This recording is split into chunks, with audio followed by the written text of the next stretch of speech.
तो बच्चों अभी हम पढ़ने जा रहे हैं लीगल टर्मिनोलॉजीज। जो हमारा CSEET है उसमें बहुत सारी लीगल टर्मिनोलॉजीज भी समझाई गई हैं और उनमें से तो डायरेक्ट क्वेश्चन आते हैं। तो इन लीगल टर्मिनोलॉजीज के लेक्चर्स तो आप यदि 4-5 बार देख लें तो ये ऑटोमेटिकली ऐसे ही याद हो जाएंगे। तो कुछ क्वेश्चन तो 2-3 आपके ऐसे ही पक्के हो जाएंगे। तो यहाँ पर हम शुरू करते हैं लीगल टर्मिनोलॉजी, जिसमें पहला शब्द है ए प्रायरी। ए प्रायरी का मतलब होता है कुछ चीजें ऐसी होती हैं जो हम थ्योरीज से सीखते हैं, एक्सपीरियंस से नहीं।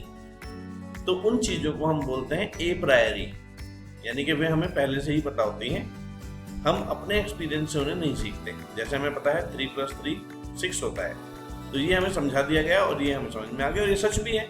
इसे बोलते हैं a priori, from antecedent to consequent, यानी कि जो बातें हमें पहले से ही पता चली हैं और बाद में हम उन्हें जो कहते हैं अप्लाई कर सकते हैं, उसे बोलते हैं ए प्रायरी। दूसरा वर्ड है एब इनिशियो। एब इनिशियो का मतलब होता है बिल्कुल शुरुआत से।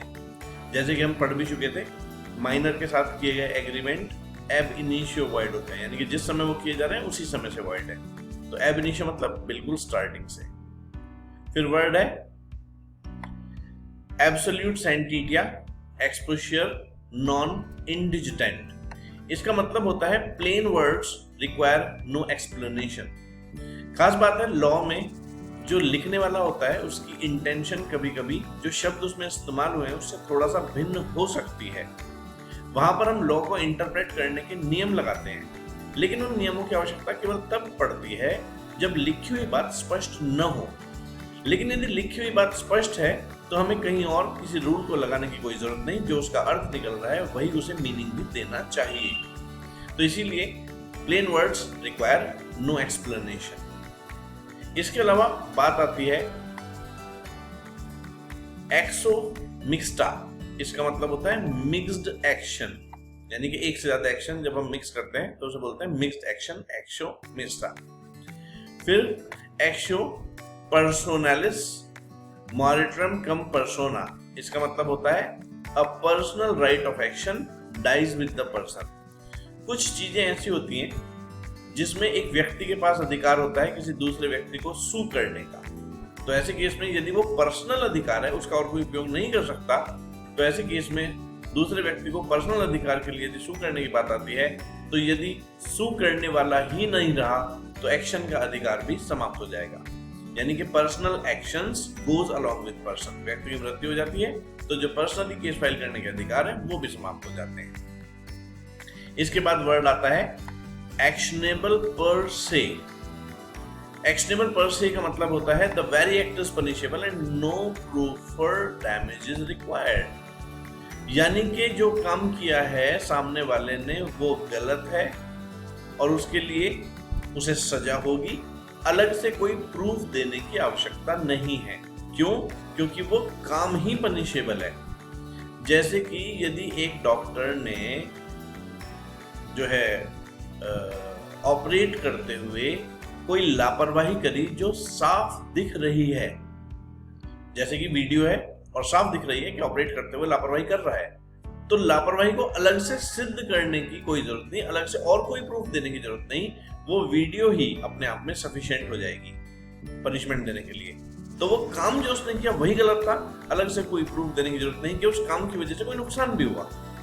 नुकसान नहीं भी हुआ तब भी ऐसे केस में वो काम ही गलत था। इसी वजह से एक्शनेबल पर से एक्शन तो लिया जाना जरूरी है। जैसे कि अभी एक मूवी आई थी तो उसमें जो हीरो था वो डॉक्टर था और उसने नशे में ऑपरेशन कर दिया था। तो ऐसे केस में चाहे नुकसान ना हुआ हो पर लापरवाही है नशे में ऑपरेशन करना, तो वो ही अपने आप में पनिशेबल ऑफेंस था। इसके अलावा वर्ड आता है एक्टस क्योरे नैमिनम ग्रेविबिट। एक्शन क्योरे नैमिनम ग्रेविबिट, इसका मतलब है act of the court shall prejudice no one. यानी कि कोर्ट की गलती से किसी को कोई हानि नहीं होनी चाहिए। कोर्ट का जो कोई कार्य ऐसा नहीं होना चाहिए जो किसी को नुकसान पहुंचाने वाला हो।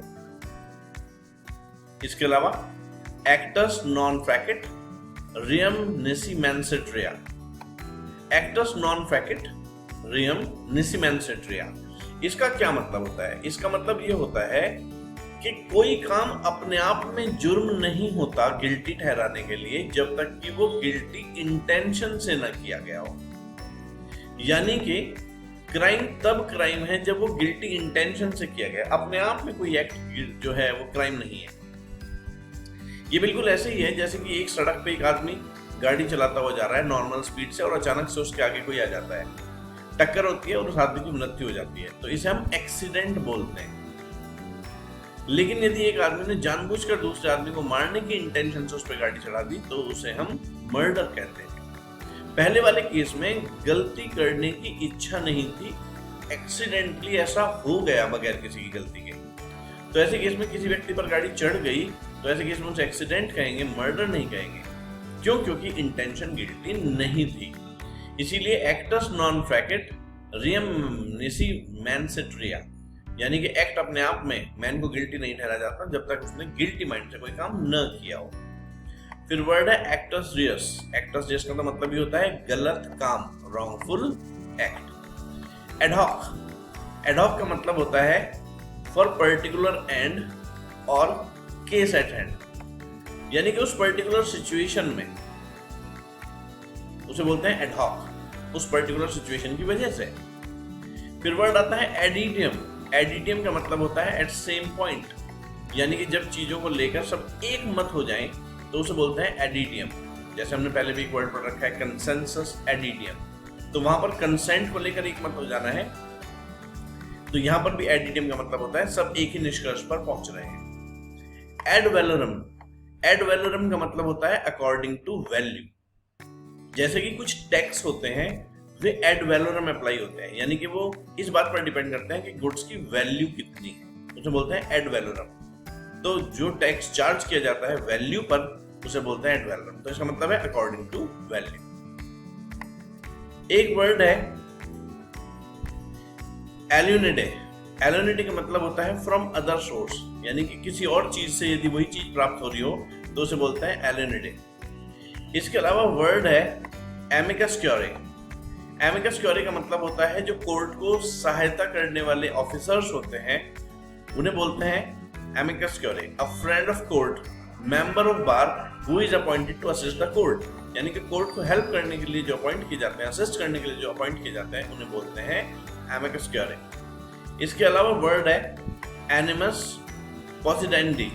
एनिमस पॉसिडेंडी का मतलब होता है इंटेंशन टू पजेस, कोई चीज प्राप्त करने की इच्छा से, अपने पास लाने की इच्छा से।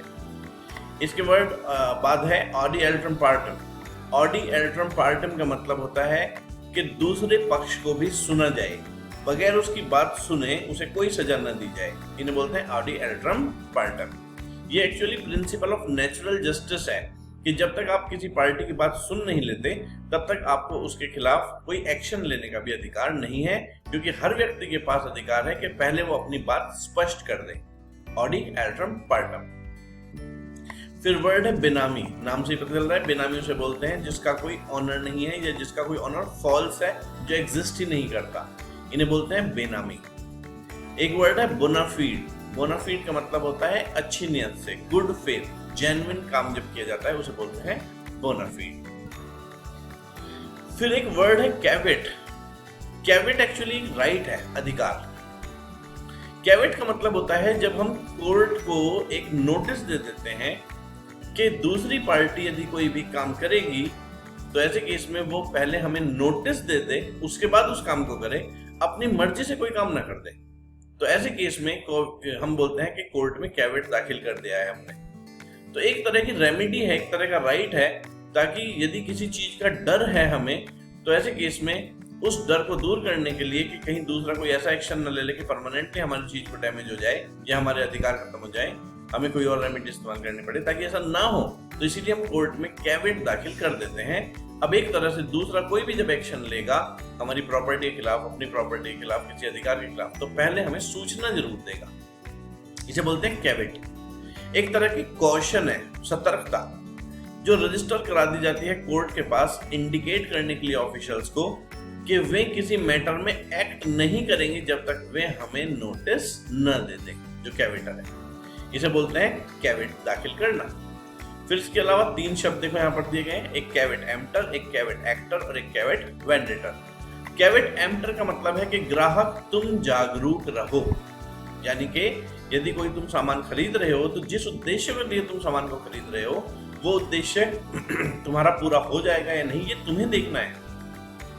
क्योंकि तुम सामान खरीद रहे हो, फिर अपने बेड सिलेक्शन के लिए तुम सेलर को जिम्मेदार नहीं ठहरा सकते। इसे बोलते हैं कैवेट एम्प्टर। इसके अलावा वर्ड है कैवेट actor. Let the doer beware. Let the doer beware का मतलब जो काम कर रहा है अपने कामों की रिस्पॉन्सिबिलिटी उसकी खुद की होगी, तो इसीलिए जो भी काम आप करो सोच समझ कर करो। फिर दूसरे के लिए आप अपनी गलती को, दूसरे को आप अपने कामों के लिए गलत नहीं ठहरा सकते। फिर वर्ड है कैवेट वेंडेटर। कैवेट वेंडेटर का मतलब है सेलर तुम जागरूक रहो। तो सेलर को भी जागरूक रहना होगा कि जो सामान वो बेच रहा है वो सही भी है कि नहीं, कहीं वो कोई गलत सामान तो नहीं। इसके अलावा एक वर्ड आता है सर्शराय। सर्शराय एक्चुअली एक रिट है जो कोर्ट में फाइल की जाती है। रिट का मतलब अभी समझते हैं। A writ by which record of proceedings are removed from inferior court to high court and quash the decisions that go beyond its jurisdiction.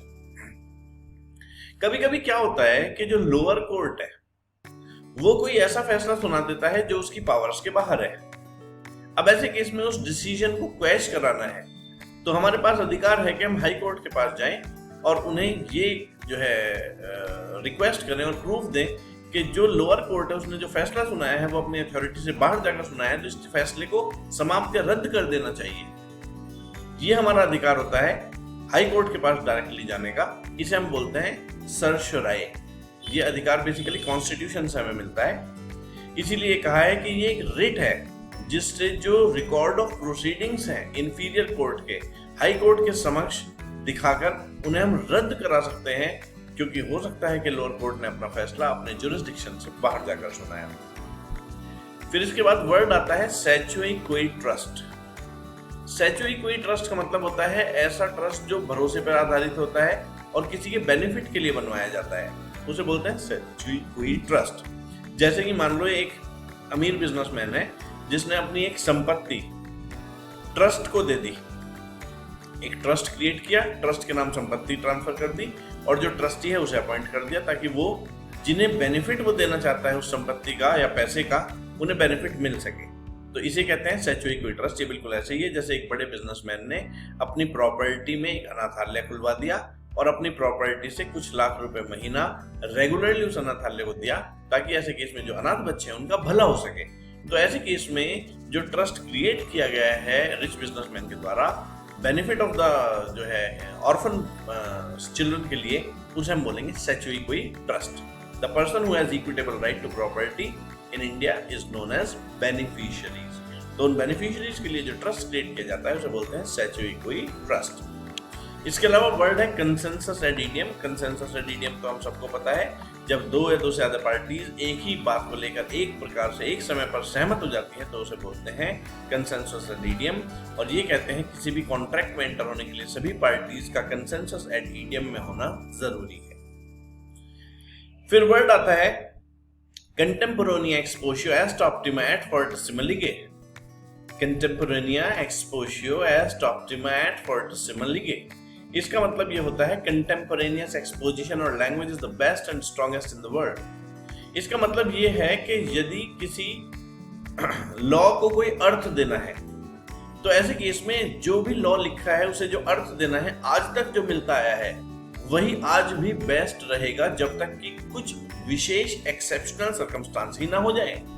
तो यानी कि जो भी अर्थ दिया गया है किसी पुराने लॉ को, जो अर्थ पुराने केसेस में दिया गया है आज तक मिलता है, अभी भी उसे वही अर्थ देंगे।